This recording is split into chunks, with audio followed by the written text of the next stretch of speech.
Ladies and gentlemen, welcome to episode 2 of the EXO Chat 2 Ports on a Pod.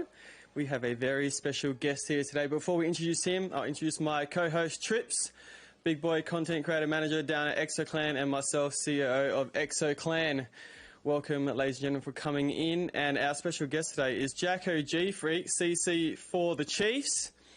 The man, the myth, the legend himself. I'm sure a lot of people saw him roaming the area at PAX and killing it on the HyperX stage. How are you, my friend? Welcome. I'm good. It's definitely good to be here. It's definitely good to be on the other side of the microphone, I guess. Normally being a host myself, but now here as a guest. So you have my undivided attention for this, and thank you so much for having me on episode 2. Wow, that's it, man. You beat me. Yeah. You beat me. Yeah, bangers straight up. I mean, it pays that, I've been messaging you for a while now, so that sort of helped. I had a little secret in, so that was good. Just leave them there. So, like you just said, you've been killing it on your own podcast. You've had some really incredible guests as well as Exodus himself. I think we'll just, but before we get into that, I think we'll start with pretty much introduce yourself, as in more about, who you are, what you do, what's going on in Jacko's life at the moment. I am JackoGFreak Burn, content creator for now the Chiefs. I am a podcast host of GFreak Speaks. I am also I guess nowadays tradie again in my dad's family business. And I love doing emceeing at events, public speaking, and I really enjoy just getting involved with the community. So my background is I guess kind of sophisticated, but to keep it real short and sharp for the people listening, I don't want to bore them out. I want to keep it at that.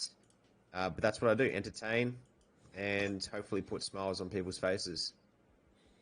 And I think you definitely do that, mate, especially at PAX. When I saw you at the HyperX stage, you were absolutely killing it. And that's just not me being biased, or just because I know, I don't think I've seen someone put that much effort into, that sort of stage presence before. And yeah, you were doing an incredible job there. It was really, really good. Considering I went to all the other booths, and yeah, it was just, I don't think there was any other booth that was like it. And that's just, like I said, not being biased, just being legitimate as an outsider. It was actually awesome, bro. No, I appreciate that, man. Did I throw you something when I was on stage? You threw you many things. You threw me many things. You even called. Okay. You even shouted out EXO Clan. One of our Valorant manager Small competed in the little Valorant thing. I think she came second or third. Yes, and she did a little shout out too. So man, you were all about it. You noticed me going in, but no, you were killing it, bro. It was really, really good. No, I appreciate it, man. I love live events. They are the most fun thing ever. I just wish that they had more. Every time I go to a live event, my followers just go up in the 3-digit numbers. It's ridiculous. It's great fun, seeing people in the flesh and being cooped up like a fucking chicken the past few years. It's been killing everyone, and to see people come out in numbers DreamHack had 21,000, PAX had 80,000, which was 9,000 more than the previous time it was on. It was a great experience. Different crowd compared to DreamHack. DreamHack's very esporty, but when it comes to the gaming community, it's great. It's very dense. It's welcoming of all, and it's great to be part of it. Well, how did you start all this? The man behind everything, the mullet. Oh my god, so beautiful. How did it all start? What was the drive behind it all? So I first began in esports years and years ago with Call of Duty. Very first game of Call of Duty was Call of Duty 4. Modern Warfare on the Wii, and then COD 5 World at War on the Wii, and then Modern Warfare 2 was on PlayStation 3, and that's when we started getting into esports and competitive gaming and all that type of stuff. But it really started kicking off the streaming career in about 2000. Yeah, it was 2018. It was a curiosity of mine. I used to watch a lot of Nick Mercs, a ton of Nick Mercs, a lot of Ninja, and they were people that I definitely looked up to, and I still do. When I was streaming, I was playing in a team for game battles and whatnot, and teams kept disbanding, and you know how it is, roster mania with Call of Duty, and it's just a nightmare. And for me, I was really, really passionate about getting involved and, being the best I can be, and, this is when scrims are, this is when we're going to play, this is when we're going to do GB games to learn and rank up and all that type of stuff, and people just didn't have that drive. So I figured that why not take my skills into entertainment and put those skills into the gameplay, but also entertaining at the same time. So I did for a week stream without the gear on, and then I spoke to a friend, and he said, "You know what, dude? Go to like a store and just see what you can get from whatever reject shop or whatever, and just whack it together." I'm like, "Okay, let's do it." So we went for a bit of inspiration, the blonde mullet, a bit of Joe Dirt. Steve-O on top of look. We got the sweatband because it's just every time you play video games now because of skill-based matchmaking, it's sweaty. Gold chain because there was just one there hanging up. Had to get that. And I had a pair of Ray-Bans that I got for that Christmas from my mum. So slapped it all together, and ever since then, man, it's been great. It's been such a journey. A lot of opportunities to present itself. I signed to Kangaroo Esports, and I was with them for a couple years or 3 years, and now I'm with the Chiefs, coming on 2 years now. And that's kind of how the character started, just adding that bit of extra flair that we may have lacked in the Australian scene. As it can get a little bit dull, it's very small, but the cool part is that a lot of people know each other, and it's a tight community. Yeah, it sure is. Obviously, so hype man for Chiefs. You obviously love what you do. I saw you at PAX, just like I've never seen you before, like at a live event, just smashing it. Even watching you play Mario Kart against people, it was just glorious, like in all forms. Did you feel the presence? Did you feel it? Oh yeah. Yeah, you have this. It's like because I've seen you like when I first met you in person at the Call of Duty Land Fortress. I saw you also without. That was the first time I saw you without the persona and with the persona, and it's almost like for me, JackoGFreak, even the character is very, even though he's a hype man, he's still very genuine, and it's almost like it's an extension of you. So it's like you turned up to 11 in a way. So it's like when I first met you, you were a very, very genuine. Because I didn't know what to expect. When I first sort of I didn't really watch you, but I sort of saw you around the area and on Twitter and stuff, and I thought, oh, okay, he's just a guy doing a character. Maybe he's a bit of a wank. I don't know. And then when I met you in person, I'm like, oh, he's actually a really, really genuine person. And then when I saw the character, I'm like, oh, it's an extension of him, but turned up more. And like he's, like for a better word, like a lovable character in a way, but like still that sort of, that hard, tough guy, but like, you can't sort of not like the persona, and then I think it just transitions into showing who you are as a person as well. It's just like a genuine, nice person. It's just an extension of you.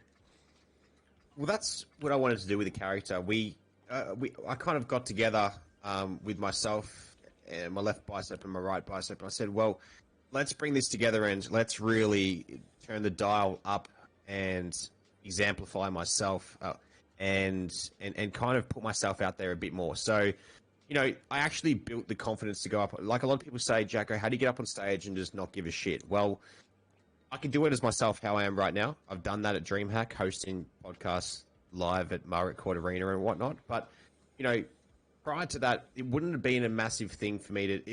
It would have been a big thing for me to do because I was so, I guess... I felt a little bit exposed without the character. So put the character on, the glasses go, you've got a facade in front of you. You kind of, the sky is not the limit. It's limitless. So when all the gear goes on, you kind of feel it. I don't know, things you're building up to something whilst we're in the disabled toilets putting the shit on. You get the hype in the disabled toilets, okay, as well as the whiff and the other shit that's going on in there. But that's the whole thing behind it. You're preparing. It's like you're going into war for me. Like first goes on the singlet, then the gold chain, then the mullet, then the headband, then the headset, and then the glasses. That's the process every single damn time. Every single time I suit up. So it's a facade that I can put forward. It's a lovable character. If I say something to people on a stage or while streaming, some people will take it seriously because there's just those people. And whatever, I don't care. But then there's other people that understand that, and they play with it like, oh, this guy's just kidding around, and they get that sarcasm, they get that fun vibe, and they want to join in on the action, and they get a bit of FOMO when they don't join in, which is great, because that's what we're here for, to build that community.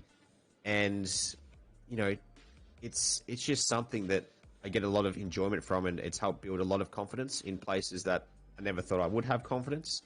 And it's ultimately built me up as a better communicator. And like you said at the live event, I always like to get to know people outside of character.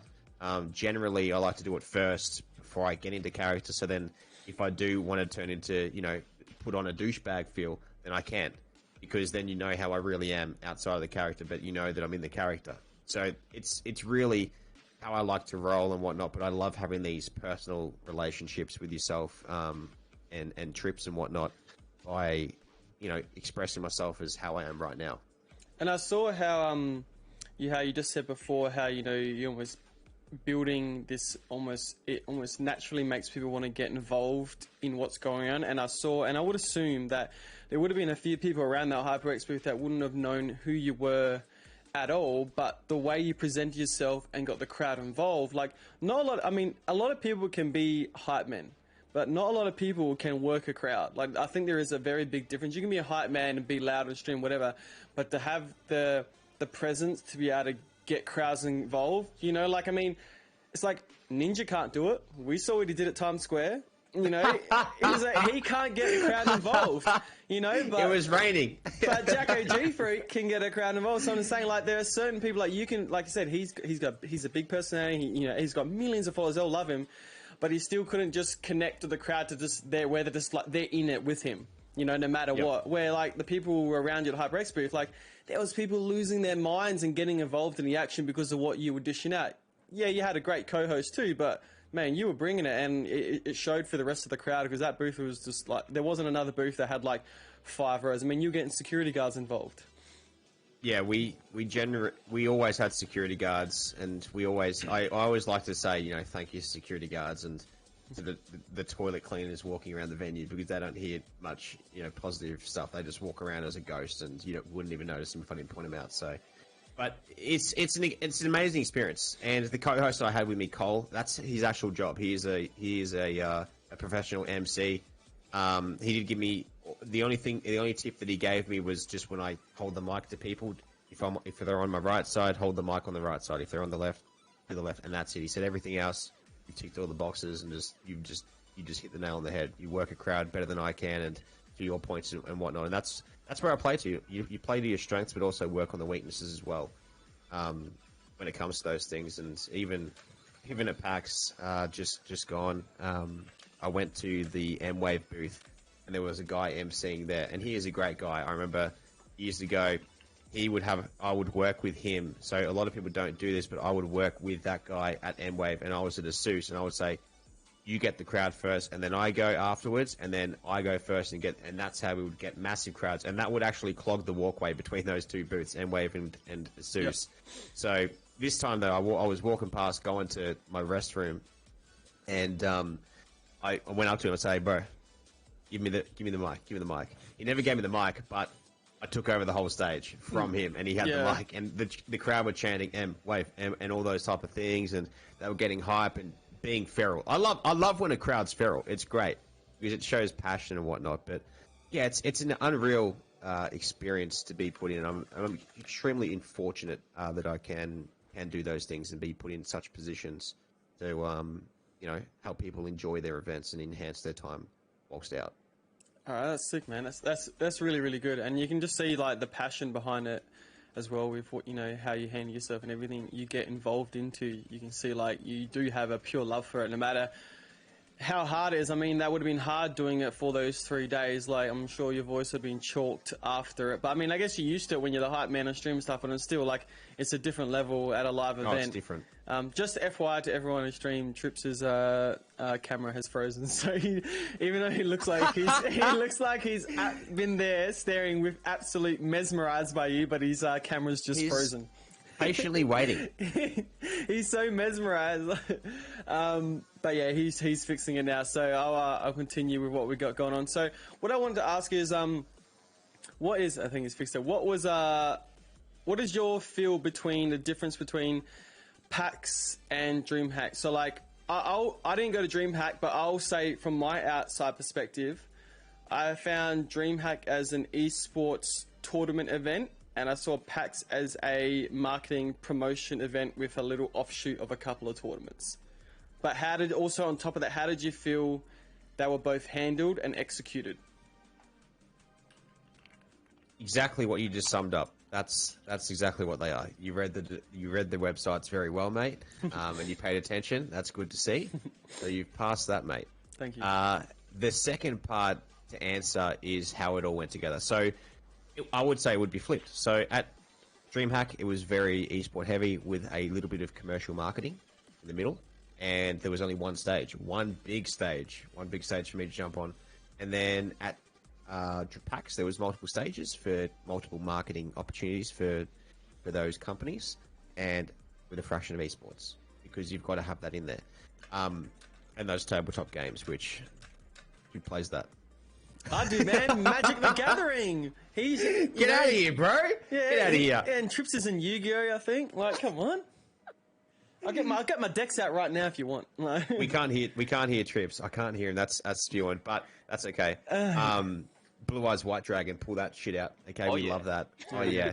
But look, the difference for me personally, I think that like whilst PAX was really fun, I think that I had possibly because of the experience that I had with the Chiefs boys and whatnot, jumping on stage when they won the League of Legends and enjoying the win with the Halo boys when they also won. Yeah. But I had one stage to myself. That stage was absolutely ridiculous. I had every single company throwing me stuff to throw out to them and to promote, and I would do these little deals with them about what they have to do for me if I'm going to shout them out for so long and whatnot. They have to promote me on X amount of socials and stuff before I do it. So I do little negotiations, and I guess it's trade tactics when you're on the trade side. Whilst the forklift driver is supposed to pick off the pallet for you and put it somewhere, he just says, give me a slab anyway. So that's kind of what I was doing. And it was great fun to be able to work with those guys, everyone there. And, who would have ever thought that I would host a bodybuilding competition at a gaming event, which was DreamHack? It's awesome. Everyone was up there doing flexes and stuff. I mean, but everyone got a prize. To be honest, I'm not like sort of surprised with it at all. I mean, you are JackoGFreak, you do have the pipes. I mean, it works hand in hand. Like it happens. Look at I mean, it happens. Surprised you didn't just take out the event yourself. I've got them tamed down right now. But yeah, that was great. Push-up competition for Hello Kitty chairs and Superman chairs. We had a squat hold competition, heads and tails, rock paper scissors, like all these things that gets the crowd engaged. They loved it. They loved it, and that's where having live events for myself was huge. And that's why I'm kind of spewing that I've missed those couple of years when I was 23, 24, where I could have really even shone even more, being a bigger figure in the space, and growing my channels and whatnot. So yeah, to answer your question, it definitely is. I would say both were great. Stage wise, I would say the best was probably DreamHack, especially the opening ceremony when the confetti and shit went everywhere, and everyone was there. Like, it was ridiculous. Like, picture the whole of PAX, but just at one stage that I had. Like, 4 times my crowd that I had to HyperX at one stage, and that was still big at HyperX. But both were great. Both were great. Both were great for connections. I met more people at PAX than I did at DreamHack, and they were both great weekends. My voice was definitely more chalked at HyperX than it was at DreamHack, but I learned some techniques about how to soothe your vocal cords and all that type of stuff, which is like sirening, like all that type of stuff. That's how you do it and soothe them out and whatnot. If there was one thing you could change at PAX and how they did it differently, what would be the one piece of advice that you could probably give to make it better, I guess, for next year? Make the lines less, man. Make it better for, say, a viewer crowd perspective, and also make it better for you as, I guess, an athlete or a creator coming. For me, it was good. I still have my own private room that I could go and decloak in and whatnot and take it easy and just not hear any noise and just be in silence. That was great. That's awesome. It was great to really debrief in there. But I think that for a community perspective, and I know that this is very hard to do, but the lines, man, they were so big. It was disgusting. It was... Now, they're doing all they can. They're selling tickets. That's great. That's great for the community. I respect that. It's just that the lines, man, like to really get through that whole event, you would actually need the 3-day pass. Do you mean just the first event to get in, or do you mean every booth that had a line?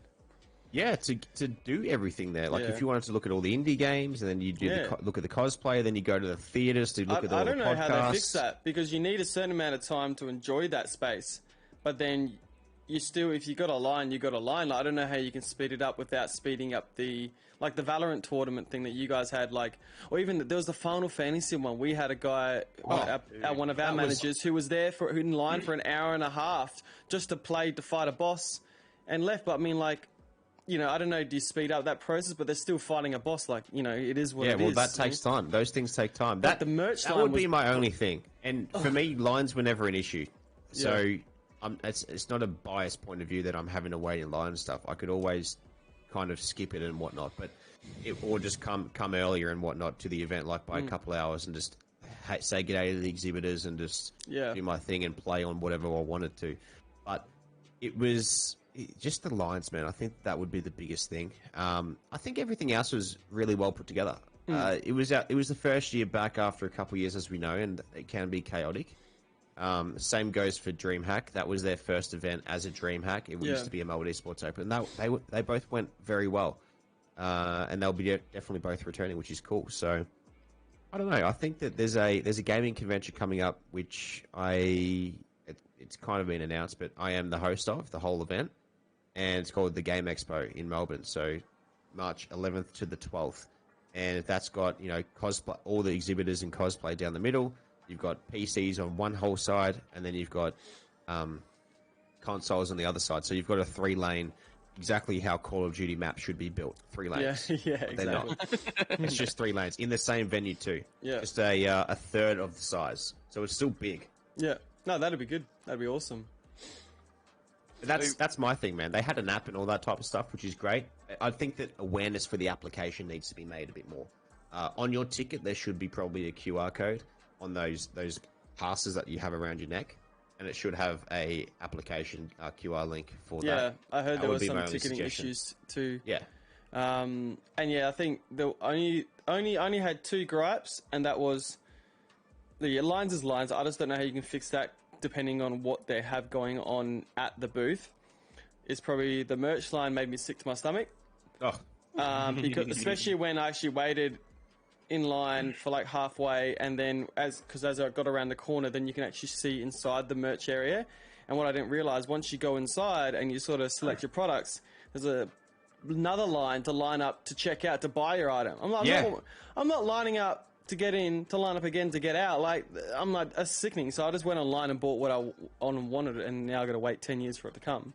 And then also I know there was obviously some legal issues and some sponsorship issues, but I was very, very disappointed that the CSGO stage was not bigger. I know it was intended to be as big as the Rocket League one, but it made me sick that, considering, we were all trying to cheer on, and they did get through. Thank God, Greyhound. We wanted to get behind them to get over the line, that they were given such a shitty section of it, and the seating was so poor. There were so many people sitting on the floor. You couldn't even lean up against the wall at the back, because apparently it was a hazard. But you could stand away from the wall 1 centimeter. You just couldn't lean against it when it's like a 20-foot high concrete wall. But it was really weird. I was just like, it is what it is, It might have been a temp wall, I think, for ESL. So that's probably why. So it was easy. It was prone to falling over if you all lean on it. But look, it is what it is. I just, I got to see, a CS:GO LAN finally. But I want to one day go to a massive one, which hopefully might be the next DreamHack, which will be in Japan. There we go. I think that, the legal things behind Monster Energy out the back there, they weren't supposed to be a sponsor of PAX because Red Bull was supposed to be the event sponsor, but they also double parked and booked Monster, and that's where Red Bull came over the top and said, hang on a second, that's got to stop. And then PAX said, oh, well, we haven't been able to, we can't just get rid of this. And they said, well, put it in the corner and tuck it away. And that's pretty much what they did. They tucked it away with a blanket and then gave it a kiss on the head. It was simple as that.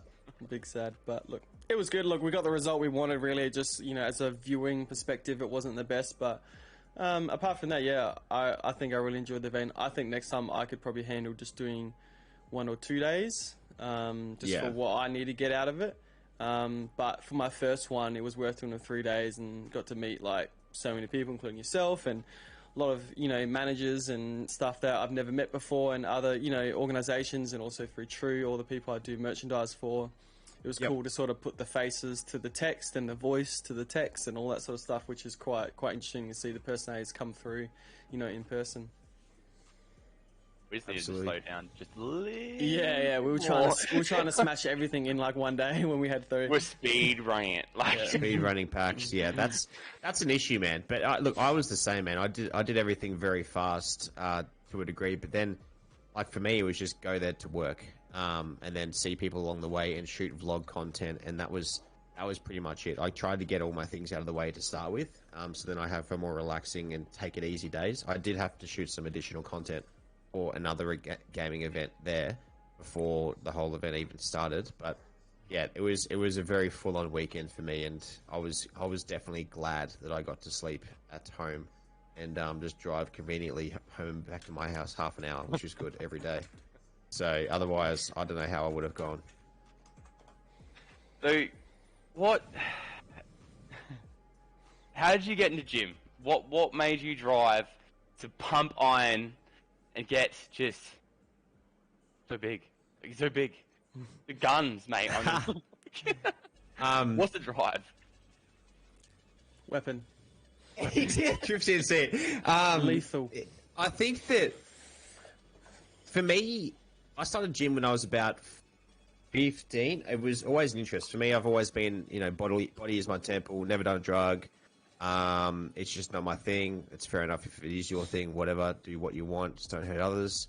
But for me, being in fitness always makes you feel good. So, you know, for every action you do, there's a reaction, whether that be positive or negative. And if you're doing a negative, like, you know, you feel exhausted whilst doing a gym, you're like, oh.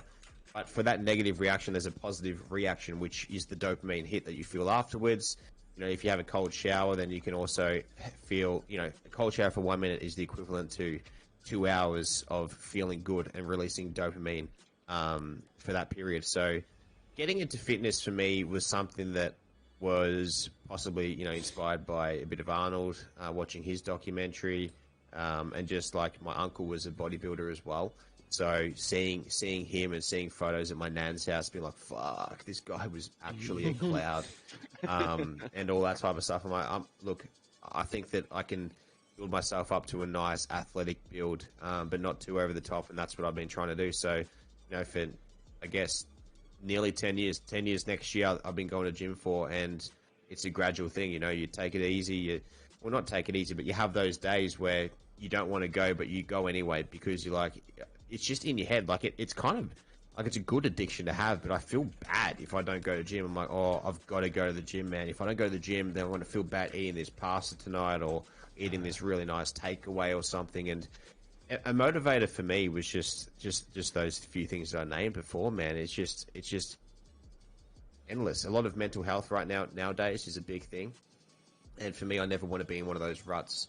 And I guess for mental health and whatnot, being active and physical, you know, getting that dopamine hit from the gym and physical activity instead of just a screen in your hand or a fucking video game is so much more important to yourself. And you've got to do these things for yourself to, you know, if you don't love yourself, no one else is going to love you. So you've got to do these things and improve yourself in the best way possible, because if you don't do these things and you don't prepare your body for what may come, which is really terrible, whether that be a injury that might come up or whether that be a little bit of sickness or whatever, if you're overweight, you're not going to be able to deal with those things as well as someone that's fit can, because your body hasn't been prepared for it and it hasn't done the pre-season training for it and whatnot. And that's the way I see things, to prepare yourself for the future when you're older and strengthen yourself slowly, but not over the top, you know?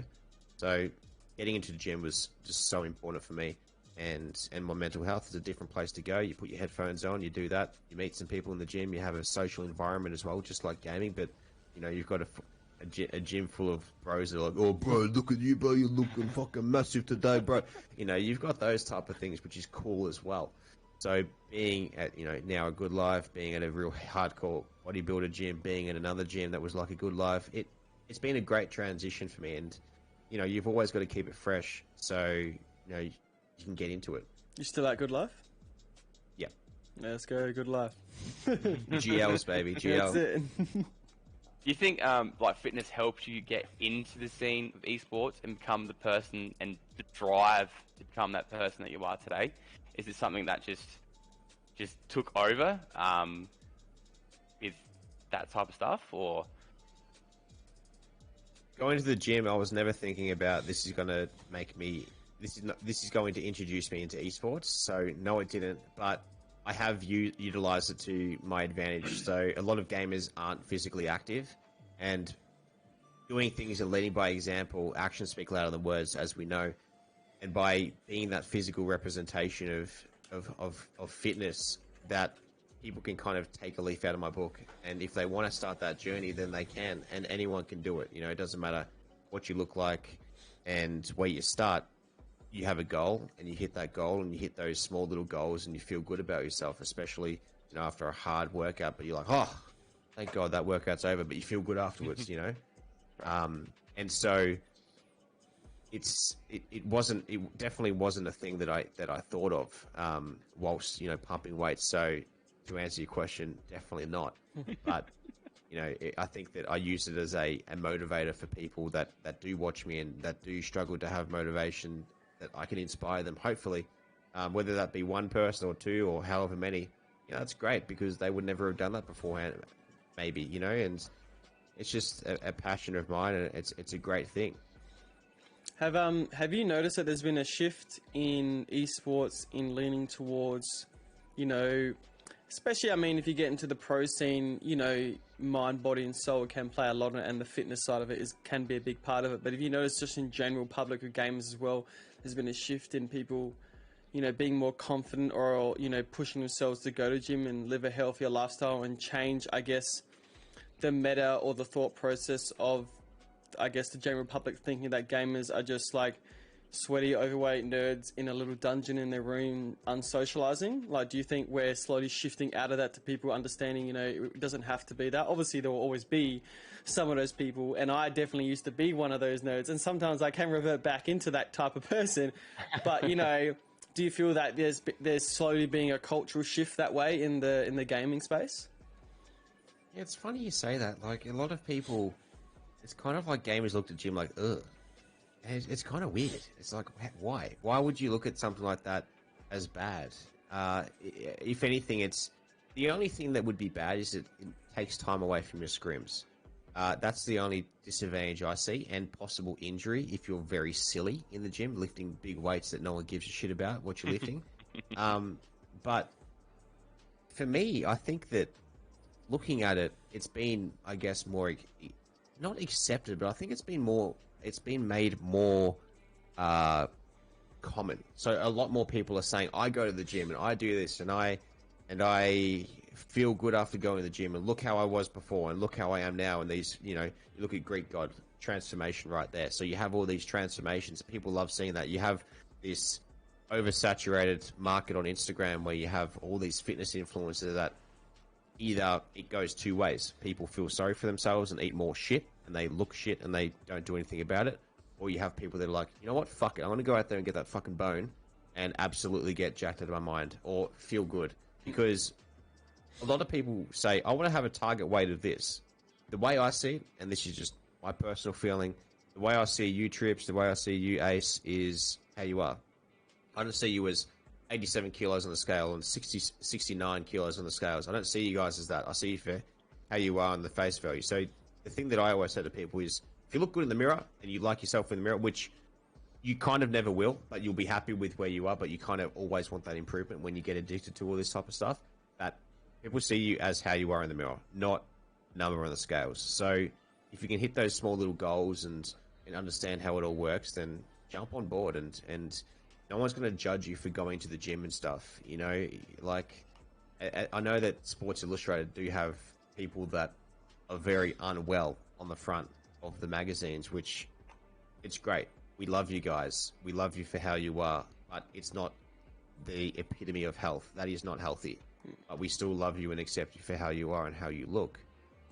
It just shouldn't be promoted in those ways that this is great because you feel great and whatnot. Because I can guarantee you, if they did a fitness thing and they lost it, like all the weight a year later, that they would be posting saying, I felt so bad when I was at this weight, blah, blah, blah, blah, blah. And that's just how it always is. So it's just science. And look back at the caveman day. You know, we would go out, we'd run around. The human is the best endurance animal on the planet.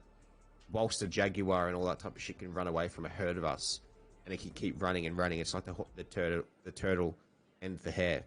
We would be the turtle, slowly catching up, slowly, and that's just how we work, and that's how we are as humans. That we're not meant to be these massively overweight, heavy beasts with a really poor fast food diet and whatnot. Our hearts aren't meant to be pumping that type of shit through our body. And you know, if you just take it easy and I won't have cordial today and I'll just have water and I won't have butter on my toast, it goes a long way over a year. Yeah, because I think you're right in that way. Like, we're not meant to be, you know, built a certain way. Like, I think we're very dynamic as humans in how we can adapt to multiple environments. And I don't think there is one sort of optimal body shape, because obviously there's so many factors. You know, you can be race, genetics, and all that can play into it. But I think, like you said, you can go down the track of, like, as long as you're happy, that's great. But obviously, you know, I would still always try to promote, you know, you living like a healthier, you know, life, not just internally and externally, but also mentally as well. And I think, like, people underestimate how big, you know, fitness and health and gym or any sort of sports can be such a huge booster for the mental side of your life in general. And how it can change your confidence. Like, when you said just before, how you said there were some gamers who go like, oh, gym, like, I think that could come down to the fact of, like, their persona of thinking the person who's at gym is the guy that they were potentially bullied by, who was going to the gym, like that gym junkie and stuff. And I think even that cultural shift in outside of gaming has changed a bit, because I mean, I used to think that way. Like, I was, you know, an obese kid when I was in high school and bullied all the time. And my nickname was Fat Shit, just straight up Fat Shit. So FS. then, you know, yeah. So FS, and so they're saying fat shit. I'm saying fuck's sake. Then obviously I just had that mental switch where I'm like, I just gotta change. Like, I don't want to be that fat kid anymore. Like, I want to be. Obviously, it started as I just want to be a fit, healthy, skinny, shredded kid with muscles, blah blah blah. But now it's turned into just trying to, you know, not be shredded all the time. It's just to live a healthy life and enjoy my gym. And it's more my space to go away and just do my thing and forget about the rest of the world and just focus on me. And it changed confidence massively. And for me, it's transitioned to the stuff like this. Like, I can't imagine me ever talking to JackoGFreak when I was like, a little kid in high school overweight. We're like, JackoGFreak. Like. But it's definitely transitioned into, you know, this space as well. So I think people just got to not underestimate what that sort of stuff can do for you in any aspect of life. I don't think there's an aspect of life where it can't sort of help you in some way, as long as you're doing it the right way.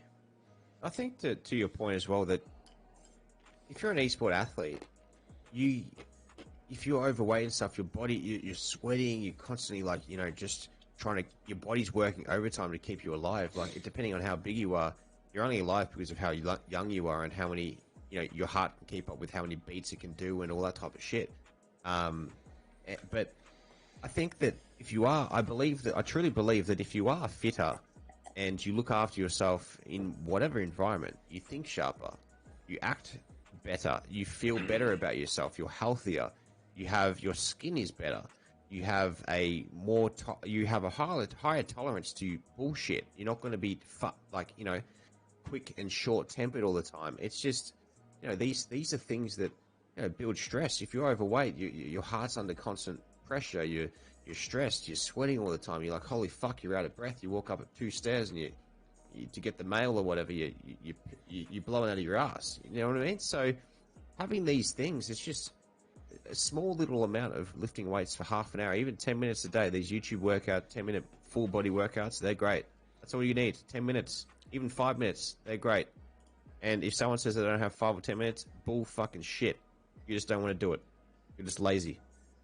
As Arnold said, I forget, now I'm going to stuff at the quote, but I think he said, sleep less. That's what he said. He said, I don't have enough hours in a day, because he said, I got to sleep and all that. He just said, sleep less, like get up and do the work, like get up earlier. Like he said, there is always time. Like even right now, if I wanted to, in between chats, I could have my headphones on and I could do squats or push-ups if I really wanted to. If you want it bad enough, you do it. You know what Arnold said? What did he say? He said, I've always figured out that there were 24 hours in a day. You sleep 6 hours and have 18 hours left. Now, I know there are some of you that are out there that will say, well, wait a minute. I sleep 8 hours or 9 hours. Well, then, just sleep faster. I would recommend. That's the one. Yeah, so I think I agree with like what he said there. Like, it's just pretty much saying that you can make time, and obviously everyone has life circumstances, but I think in the gaming space, I think if you've got time to game, you can have time to do some sort of physical activity, because it depends on what's going to be better for you ultimately. Like I know people sometimes game for their mental health, and that's great, but it's still, why can't you do some sort of fitness activity where it's going to help your mental health and your physical health? Like you're getting, bang for your buck, just that 10 minutes or even half an hour less of gaming and put it into that, you'll just completely change your mood for the rest of the day or even the rest of the week because you feel like you've accomplished something for yourself. Absolutely, I think it's a lot about self-discipline as well. Like if you don't have it, you're gonna fish around like in a fishbowl for ages. I think even like fitness is a big key thing. Like I am a mobile mechanic. Like I am out there. I am pushing jacks every day. I'm lifting cars up. I'm lifting tires up. Like that. It's physical, and even then, like if I don't work out for 10 minutes, like I get up, have a shower, work out 10 minutes, come home, and like do all my stuff. Like I feel like I can't even stream or play games. Like it just goes out the window. Like it is a big key factor of being positive, but you just need that. Like you are number one. Like I have kids. I need to look after myself. I need that drive. And I think it's as well, like even with gamers, with kids, like all that stuff, it's setting an example. And like I know with you, like, and you two especially, actually both of you, is that you have a big drive in fitness, which I even sometimes look up to, like especially Ace, like, going like along with you, it's a big drive. So I think like what you, like especially what you do, Jacko, is it is good. It is amazing, and the vibe that you set is just perfect. But good. Sort of going on from that though, what's your future goals? Like what from here now? Like what do you want to do in the future? Like what is your next thing that you want to be doing? Look, man, out of respect, being a mobile mechanic, it's a tough gig, mate. Yeah, man. So kudos to you for that, and you'd be coming across a lot of people that would be telling you how shit works as well, I'd assume. Yep, every day. So you'd have to put up with a lot of fucking shit. So you got to stay sharp and you got to stay fit. That's right. But to your question, the goals. I would love to do this full time. It'd be great, and I know that the work that I'm putting in right now, if I was to be able to be full time, alongside, I guess, other people in the community that are full time and they just stream and they upload one YouTube video and they call themselves full time, I know for a fact that I would absolutely shit on them. I just wish that I had the opportunity to be able to take it to the next level, set myself up, get some properties and whatnot, and invest and reinvest into my stream as well, and upgrade some things that need upgrading if need be, and really put into the community and whatnot. So it's definitely a goal of mine to be full-time, but the gap in the time is closing. And that's definitely something I have to address and come to terms with. Getting married soon, going to be having, children down the track, no doubt, and all that type of stuff, which, divides your time, as you would know, Tripz. So now's really the time to fire and really hit all 8 cylinders in the engine. And when it comes to hitting those goals, I don't know. I've been doing this for a long time, coming on 6 years in February. I've seen a lot of people come and a lot of people go. A lot of people have come and absolutely smashed it, and then they don't take the opportunity, and then they just leave because they don't give a shit. And I'm like, what are you doing? Like, give me that opportunity. Like, holy shit, man! I know what I. Well, right now, I'm balancing having a full-time job, maintaining friendships, maintaining a relationship with a fiance, maintaining family business, maintaining my work with my old man, and then doing a podcast, doing shorts, doing vertical content, doing still shoots, doing live events, like all these things, man. Like, if I could do it full time, I know I would blow it out of the water. It's just trying to find and be ready for preparing for that moment. But ultimately, if I could do something in this space full time, or even, I guess, a part time, and have, I guess, a stable income that I could reinvest into my family or community or whatever, such as like my podcast, that would be great. It'd be great. A goal of mine would be to definitely become if that doesn't work, to definitely become some sort of broadcaster or producer or content creator for an established company or whatnot, if that's possible. Because I know that nowadays they're not really looking at resumes too much, but they're still not accepting people that have just self-taught, as that is hard to come to terms with, even though you know that you are better than some applicant that just does it by the book and studies uni for 4 years. It's difficult at times as well. But to answer the question, man, as long as I'm doing something that I'm passionate about and happy with, I think that that's the main thing that is the goal of mine. As long as I'm happy, the goal of mine is to continue my happiness and my strength that I show to myself and my peers of being strong in the future, and definitely someone to be admired and looked up to when they feel down and whatnot, to be that rock for people and the shoulder to cry on all that type of stuff. How about yourself? Myself, future goals. Yeah, what are future goals, bro? Oh, dude. Well, I personally only started my streaming career, I guess. I had massive internet issues, hardware issues. Don't we all? It was crazy. Like, moved house into the country, and then it went really sour. But now I'm on top of that, so doing my own personal stuff, which is it's going okay. But even with like the content creation or content creation manager for EXO Clan, I think getting that up to a standard and bringing something hopefully people haven't seen in the OCE community, and just trying to sort of give our content creators as much as we can and help them just as much as we can. I think, to be honest, like I didn't really start in this for a personal gain, and I like watching people grow. Like, I think that's, in a world that we live in now, it's just so it's not a lot of old-fashioned stuff where people try to help people and that stuff, and like I would rather give myself up to watch something else grow. And I think the role that I'm doing will help that, and I'll do as much as I can to help people. Like, as long as I can watch someone be like, hey, like, I helped make that happen, like, or I'm happy, and I love being in the community. So I think what I want to do in the future is, I'm just riding the wave at the moment. I'm not too sure where I want to end up at the moment. It's probably a bit odd, but I'm just here for the ride. Like, I'm really enjoying it. Like, I never thought growing up as a kid I'd be into these things. Well, I wanted to be in these things, but I didn't know these things existed. I got pushed out to say, like, I don't know, in some households, like, oh, why are you sitting around playing games? Like, why do you enjoy this? Why do you enjoy that? It's like, no, I enjoy that. And I got pushed out of it.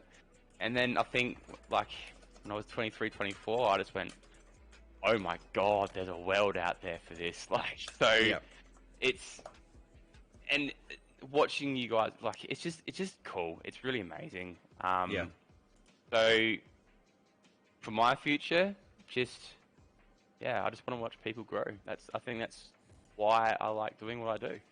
Oh yeah, man. And to your point as well, like, I understand that with, like, whilst it is a goal of mine to be happy and, have a happy and safe family with bills that I don't have to worry about type of situation, whether that be doing content full time or whether that be doing my regular job, that would be great. I don't want to have to worry about going out to dinners and having to be like, oh fuck, like that's kind of what I'm doing right now because I have so many bills coming in before I even put a meal on the table with a mortgage and all that type of shit. I just don't want to be in that position. That is definitely a goal of mine, to kind of add on to your points and the question that you asked before. But for me, I don't think anyone can say that I'm just doing it for the money because I would have quit by now. It's been over 5 years and I haven't really earned a ton of cash from it, but I just love it. It's great fun. But I think that to one of your points as well, and I want to brainstorm this with you, is when you said that you want to bring something new to the community, the thing that sparked an idea in my head was that, okay, what's something new? Well, you're a mobile mechanic. I don't ever see any of that shit on the road. Why don't you start doing video content on that type of stuff with your phone? It is the easiest thing. Like, I want to see that. I want to see that, bro. Like, you see the guy with a mobile phone saying, oh, looks, what's the issue? Let's test it, blah, blah, blah. He puts the spray on it. Oh, there's the chip. Let's change the chip and see ya, and all that type of stuff. I want to see you do something like that, which is your job. So you'd be promoting your company, and people would be like, fuck, Tripz, or whatever your actual name is. My apologies. But they'd be seeing you coming in and doing all that type of stuff and going viral, and you do that for your passion. You understand how it all works, and you put it together, and I think that would be really cool for you. And it's not esports, and it's what you know, though. It's what you know, and we don't know it. I'm a car person, but I may not know, well, I definitely don't know all the shit you know. So putting that out there on your platform and for other people, that would have a greater reach. Posting mechanical stuff about cars that you fix compared to someone posting a clip on their Valorant where they get 4 headshots. No one gives a shit about that. Everyone cares about cars and stuff that they can relate to. You'll have 50, 60, 70-year-old people watching your shit. You will never get that posting a Valorant clip or a Call of Duty clip. No one really cares. So that would be, I don't know if you are thinking about doing that shit, but as my 2 cents, I want you to be doing that shit. It's funny you say that. Also, just quickly before I finish, I think it's like, Corey maybe depends on if he actually even loves doing that. You know, you fucking got to do it, bro. I don't give a shit. But it's funny you say that because I started a TikTok page to do with my day job, which is the flooring game, which is installing flooring, and those TikToks destroy my gaming TikTok by far. Like literally, like quadruple. That's nuts, eh? It's so dumb. Like, it's just dumb. Like, do you know why? It's because because when you post like a clip of a gaming thing, you do a flick and okay, whatever. There's millions of those out there. But people watch like mechanical ones and flooring ones and that because they want to learn so then they can do it themselves, you know? So then they can know if they're getting screwed or they can fix it themselves so they can save money, and if they're getting screwed over. It's like people love taking in knowledge in that way, where gaming, like, you post a montage, like, well, I'm not getting any knowledge out of that. There are some people who do well, who do those aim training type ones, stuff like that, but that's still like, people want a quick fix, which is why I guess people, you know, use hacks, you know, but like, it was quite interesting how you brought that out, where it's just like my flooring TikToks destroy my gaming ones, and I create it and I post like 4 videos and it like blew up, and my gaming one, I've got like 500 videos and I'm dog shit on TikTok. Yeah. So dumb. People want to. There are tight asses out there that were like, "Oh, I'll put that together myself." Yeah, well, fucking good luck. Call me. Here's my number so I can fix your shit. Actually, sorry, don't call me when your shit's fucked. But it's more about the curiosity about, oh, how does that crane work? Or how does that engine go together? Yeah. Oh, okay. Is that how they spread epoxy on the floor? How do they walk on the epoxy when it's wet? Oh, they have spikes on the ground. Oh, how do they lay that floorboard? Oh, dick and vag, you know, all that type of stuff. You know what I mean? So, like, that's how they do it. Oh, sorry, tongue and groove. But yeah, that's you know, it's one of those things. So I guess we'll just quickly, I think we've got a couple more questions, so I'll start with this one. So you said at the start you came from Kanga to CHIEFS. Now, obviously, there's always only certain how much you can sort of tell me, but all of it. Okay, so did you make the decision to leave Kanga because CHIEFS came to you, or did you leave Kanga first and then did you approach CHIEFS? Like, how's that whole transition of you leaving, or they dropped you, CHIEFS offered, or you went to CHIEFS, or you just put it out there? Like, how did that whole transition happen? Chiefs came to me. I spoke to Hades. Hades said, "No worries. I want the best for you." And deal done. Simple as that. Beautiful. It was as simple as that. I'm keeping it sharp for you, but like what Tripz wants the best for whoever he looks after. So that's where Hades was a massive mentor for me. I don't know if you guys are familiar with Hades. Yeah, I've talked to him Hayden in Shields. Yep. And he's great. I still talk to him about advice and all these things happening, and he helps me. And he also gave me my first opportunity at emceeing on stages, and I'm always forever, I guess, in debt to him for his, his eye for talent and being Kanga's very first content creator that they signed those years ago. And I'm very appreciative of it and grateful for it, because if they didn't do that, then I may not have been signed to the Chiefs. Then again, it did help that I was winning every Blackout tournament ran by Tainted Minds, which was the Chiefs. So that was also a big factor into joining it. But yeah, it was literally just an exchange of words and stuff, and in the DMs and a few video calls and whatnot and conferences and yeah, it was a very smooth transition. Hades wanted to see me go and excel because Chiefs were offering more than what Kanga was offering for me, and we're here now, and it was a very smooth transition, and that's what you want, I still talk to Hades and I still talk to the Kanga staff because we still do bounce and work with each other when events happen or opportunities arise streaming wise and all that type of stuff. So the relationship's still there, still strong, and it's great, and that's the best part about it. And you're really enjoying your time at Chiefs? Like, you feel like it was the perfect decision and it was the right one, and you think you're going to continue with them for a while? Oh, I'm fucking spewing about being at the Chiefs. What a hard life, mate. It's great. I think that at the Chiefs, I've said it before and I'll say it again, that it really is like the boys mentality. It's great. It's great. First time I met the boys in person, I flew up to the house and we all had dinner together watching League of Legends upstairs, and met Nick for the first time, Aiden, and it was great. And Mike, I didn't meet Josh at that time. I met Josh later in the year, but yeah, it was great. It was unreal, and to just vibe out with them, and it just felt like we'd already been friends before that. When we first caught up in person, we sat down on the couch, started eating food, fucking having a good time, shooting the shit, saying all this shit, and it was a great time. So it really is unreal to be part of the team, and I'm very privileged and honoured to be donning this jersey that I have on me right now, and look, who knows what the future holds, man. There's no Wells jersey. I know.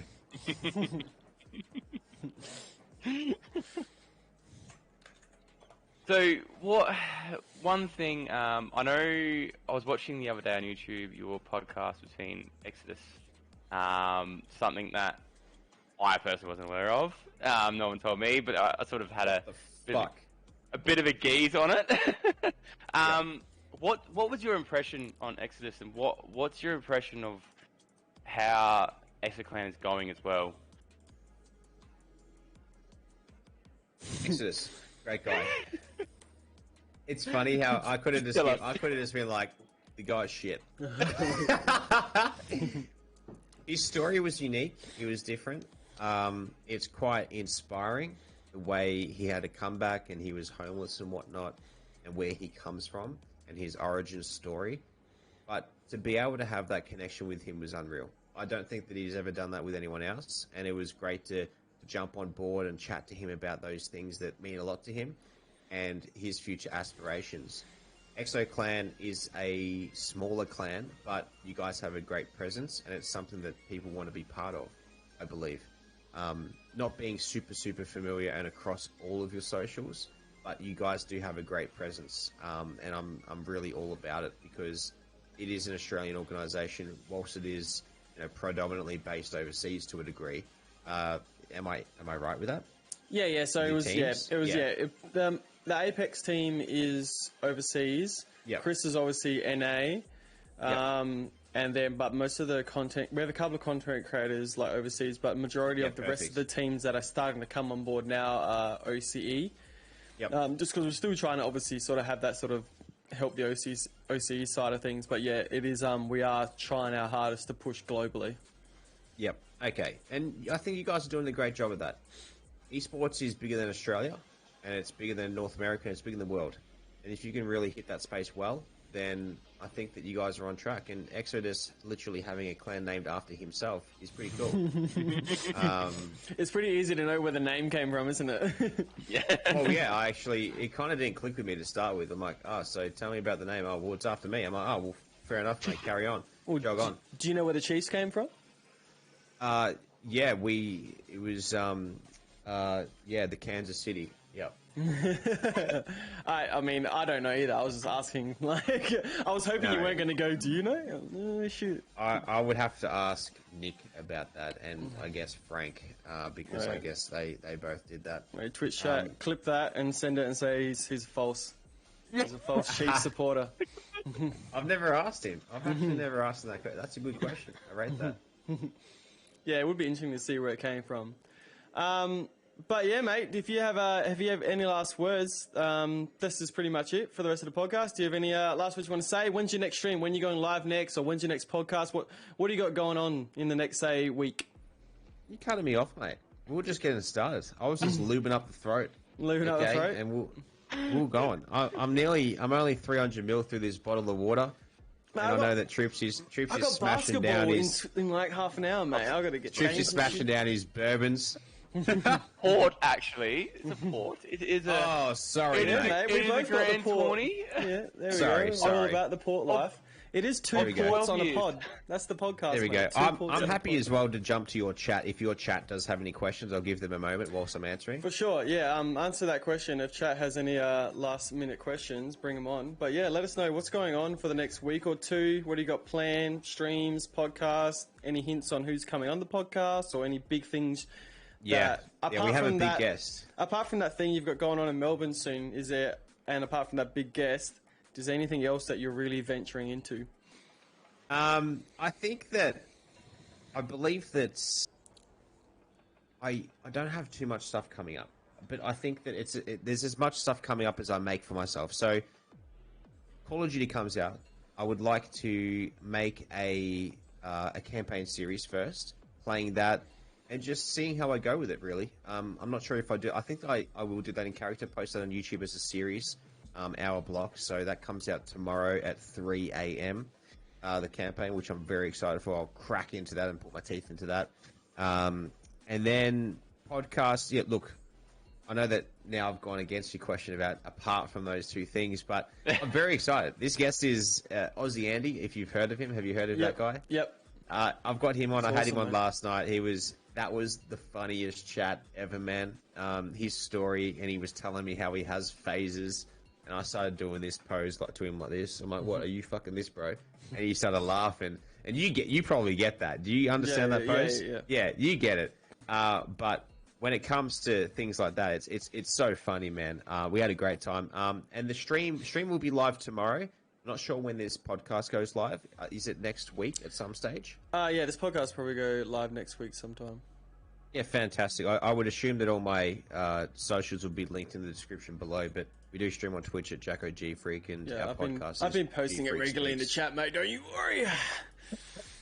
Love that. Love that. But yeah, the podcast is GFreak Speaks on Spotify, Apple, and everything else, and YouTube for the visual if you want to see people's sexy faces. But look, man, in terms for me, I think that it's just, taking it day by day. Plan for what you can. Plan for if people discover you've got content there, and, gym on. I think that people have got to keep their fitness up there and focus on themselves and really stay true to themselves, whether that be boy or girl. Focus on yourself. Get yourself right. Work on that shit. It's not the end of the world. Don't worry about taking the meds and shit. Just focus on what needs to happen. It will never. It will always be light at the end of the tunnel. I think that's what people have got to accept. And the late. I just had his name on the tip of my tongue. The guy from Jumanji. Robin Williams. Robin Williams, mate, loved him. How much of a smile on your face did he put? The best he was great ever. And that's it. And he was such a lovely gentleman. I never met him. He seemed it. and so there's always light at the end of the tunnel. And I think that people have got to be there. And I think that a conversation of how are you goes a long way. Those few words goes a long way. And if you're going okay and how you going, mate, and just touching base with people with a video chat. Love video chats. If you can see them in person, that's even better. But if you can do a video chat once every so often with your friends that you haven't connected to, reach out, chat to them, see how they're going, rekindle that, and go from there. Beautiful, mate. We do have a cheeky question from old mate Snoogle in chat. He goes, if you were to aim to streamline content on YouTube, what content would you aim to pursue aside from FPS content? If I could, and I had the time, I would probably do either car stuff, or I would do, like, I would love to do racing stuff. When it comes to sim racing, I do have a wheel, and the pedals are always set up at my feet. That's great fun. I love doing that. I have a passion for that. I'm actually going to Sydney in November to do hot laps with the Red Bull racing team in the V8 supercars, which is going to be sick. Mate. I'll definitely be vlogging that. I'm a massive rev head, like V8 supercar fan. Love it. And I'll probably cry when I get to go to Sydney and do that with those boys. But I think that the other thing for me would be camping. I love camping. I haven't been for years now with my boys, but I love going out there and just looking at a fucking fire. There's something mesmerizing about that. It takes me back to like the BC and the medieval time where we're at cavemen. We've got our clubs and we're like, ooh, fire. Ooh, throw more stick on fire. Like, it's great. You could sit there and watch a stream. Like, all three of us could sit there, watch a river with a fire next to us, and not say a word all day. Yeah. But we've had a fucking great day, haven't we? Because there's just something about it. So being able to get out there and do that stuff, because that's what we are. You've got to get out there, walk around bare feet. I never do this often, but walk bare feet and you ground yourself. You come from the ground, you come from earth and all that type of shit. And that's just kind of how it is, man. So, camping and racing content would be sick. But that's a total different direction change for me, that's for sure. Okay, quickly. Hopefully that answered their question. Yeah, I'm sure it did. Quickly, what's your favourite car? Favorite car? Right now, my favorite car would be the one that I don't have would be a Club Sport R8 wagon, but I do have a VF Series 2 SSV Redline wagon, one of the last built. But my favorite car, I love the Camaro ZR1s. They look sick. They are sick. And I pretty much have one of those cars. It's just Holden. But the badge is different. And the shell, man, is great. It's a great car. Beautiful, mate. Do you have any last questions, Tripz Dog?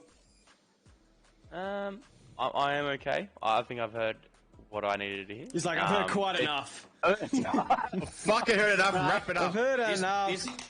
This piss is going to my head.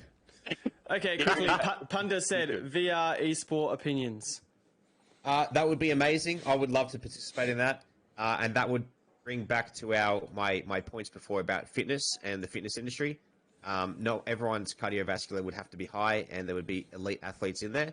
You would have a lot of gymnasts in there as well as possible runners, but you have to have people with good hand-eye coordination. So you might have even ping pong players in there, for all I know, because they're fit and they have great hand-eye coordination. And I think that would be a very cool esport, but it's just it is an esport. So expensive. If you don't know, the EXO Clan does have a professional Echo VR team, by the way. You play against yourselves? No, seriously, no. There's 2 or 3 other orgs in it, and there's also a larger org that is getting into it that cannot be announced. So it's on the up. You could say, mate. It's on the up. So I wouldn't sleep on it, but I think getting in early, it's a really good time to get into. So if there's any orgs or any teams that are looking for orgs, pounce at it, because you want to get in early before it's too late and all the good teams and orgs are snapped up. Esports live. Oh, mate, if you ever watch, even on our YouTube, we've got the Echo VR video. And I've played it with our team, and I'm telling you, it's fucked. Like, it's so hard. Like, it's like, think of Rocket League but on steroids, because you got to think of all the ridiculous angles. It's like you're throwing discs pretty much at a goal, and they're bouncing off all these angles. It's stupid. Like, it's just another brain level. It's like Pong but frisbee. Yeah, it's insane. So it's zero gravity as well.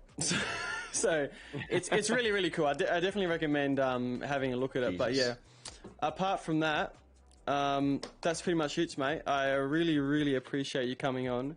And just a quick thing, I wish you truly, I don't say it to many people, And I think you're one of the very few that truly, I hope you find success in this space, because I think you're a genuine person and you're a really good dude, and, you barely know me from a bag of shit, and you've, accepted talking to me and, introducing yourself to me, and you come onto the podcast and, so you're like, it's the same. It's the same, bro. It's the same. I know the bag of shit more, bro, actually. But yeah, I appreciate you coming on, man. It's been awesome, and yeah, I wish you all the best. It's a pleasure. Thank you so much for having me. I really do appreciate these opportunities, and like I said, I give 100% of my time to people that want to have me on their show, and it's great. And I'll definitely have to have you back on one of my ones as we approach episode 50. You got a long way to go, baby. But 50. Welcome to the podcast space, baby. That's Podcast it, mate. space. Welcome. goodness. Best of luck with your Slowly. basketball tonight. It was great to chat to you both. Appreciate it, mate. And yeah, thank you, chat, for everyone that came and said hi. This podcast will be posted on YouTube within due time, but please don't forget to go follow JackoGFreak at JackoGFreak on Twitter. And he's got his link tree there. I've also in the chat, as you've seen, posted his Twitch and his YouTube, so don't forget to give him a sub and a follow, and yeah, watch his content, because he's on the up. I believe. Oh, yeah. If you guys don't subscribe to this YouTube channel right here, the EXO, then I will personally hunt you down. Well, they can't, man. We're not even an affiliate yet. They can follow. Subscribe to the YouTube. Oh, the YouTube. That's all right. Yeah. It's not the YouTube. Come on, man. And smack that like button, okay? That's it. Like that shit up. Leave a comment. Appreciate it, mate. And yeah, cheers, and we'll talk to you next time. Peace out, man. Thank you so much. Gotcha.